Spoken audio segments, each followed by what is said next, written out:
Hi అండి, ఇది వచ్చేసి కార్తీక పౌర్ణమి వ్లాగ్. ఎవరి కార్తీక మాసంలో వచ్చేసి మేము అభిషేకం చేయిస్తాము శివయ్యకి. ఆల్మోస్ట్ కార్తీక పౌర్ణమికే చేయిస్తాము. ఇంకా అభిషేకం కాబట్టి ఎర్లీ మార్నింగే బయలుదేరిపోయాము. ఇంకా ఆటో తీసుకొని వెళ్తున్నాము. ఇక మధ్యలో వచ్చేసి పాలు కావాల్సి వస్తే పాల ప్యాకెట్ కోసము అక్కడ దిగి పాలు తీసుకున్నాము. ఇంకా గుడికి అయితే ఎంటర్ అయిపోయామండి. ఇది వచ్చేసి గుడి మేము ప్రతి ఇయర్ చేయిస్తాము. ఇక్కడ దగ్గర వచ్చేసి 4 ఇయర్స్ నుంచి చేయిస్తున్నాము. అలా చేయిస్తే మంచిది కదండి. ఈసారి వచ్చేసి కార్తీక పౌర్ణమి రోజే చేయించేసాము. చాలా గుళ్ళు ఉన్నాయి మా ఇంటి దగ్గర వచ్చేసి, కానీ మేము అక్కడికే వెళ్తాము. ఎందుకంటే మా చేతులతో శివయ్యకి అభిషేకం చేయొచ్చు అనే ఉద్దేశంతో. అలా అభిషేకం చేయించినప్పుడు చాలా పీస్ఫుల్గా ఉంటుంది. ఫస్ట్ వచ్చేసి గుడి తరపున ఓనర్స్ చేయించారు, దాని తర్వాత వచ్చేసి మేము చేయించామండి. మేమందరము ఇంకా అభిషేకం చేయించే వాళ్ళమే. వాళ్ళ తర్వాత మేము వెళ్ళాము, ప్రశాంతంగా అభిషేకం చేయించుకున్నాము. ఇంక ఇంటికి వచ్చేసి కొద్దిసేపు రెస్ట్ తీసుకునేసి మళ్ళీ ఇంకో శివాలయంకి బయలుదేరిపోయాము.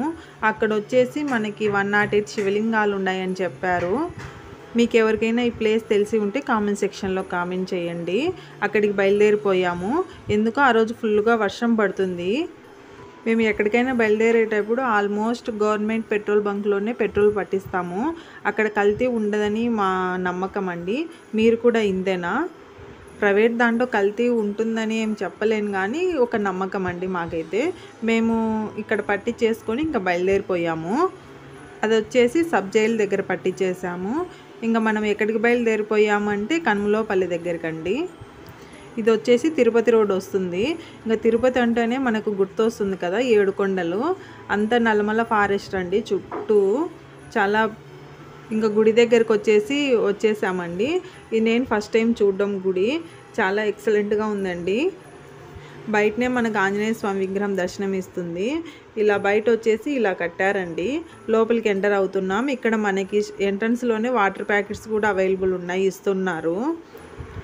ఇక మేము వచ్చేసి మార్నింగ్ అక్కడ దీపాలు పెట్టలేదండి, ఇక్కడ పెట్టేద్దామనేసి. అది కాక మార్నింగ్ వచ్చేసి వర్షం పడుతుంది ఫుల్గా. ఇప్పుడు కొంచెం బెటరు, తగ్గిపోయింది. నాకు డౌట్ అండి, ఎందుకండి శివయ్య గుళ్ళు ఎప్పుడు చూసినా మనకి కొండల దగ్గరగానే ఉంటాయి? మీకేమన్నా తెలిస్తే కామెంట్ సెక్షన్లో కామెంట్ చేయండి. అలాగే కార్తీక మాసంలో కార్తీక పౌర్ణమి ఎందుకు అంత విశిష్టత అనే ఓ డౌట్తో వెళ్ళాను అక్కడికి. కానీ ఆ శివయ్య ఇంకో రూపంలో వచ్చి నాకు చెప్పినట్లు అనిపించింది. ఒక ముస్లాం వచ్చేసి కార్తీక పౌర్ణమి రోజు శివపార్వతులు తిరుగుతూ ఉంటారమ్మా, మనం ఏం కోరినా నెరవేరుతాయి కోరికలు అని చెప్పింది. నాకు ఆమె రూపంలో శివయ్యనే వచ్చి చెప్పాడనిపించిందండి. ఆ శివయ్య గురించి చాలానే చెప్పింది నాకు ఆ ముస్లాం వచ్చేసి. ఇంకా మేము ఇక్కడ దీపాలు పెట్టేసాము అందరము. ఇక దీపాలు పెట్టేసి శివుని దర్శనానికి వెళ్ళాము. ఇక్కడ మనకి జ్యోతిర్లింగాల్లాగా అన్నీ పెట్టేశారండి, చుట్టూ ఉన్నాయి. చిన్న టెంపుల్ లాగా పెట్టేసి ఇక్కడ దర్శనం చేసుకునేసి ఇంకా మేము మెయిన్ టెంపుల్లోకి వెళ్ళాము.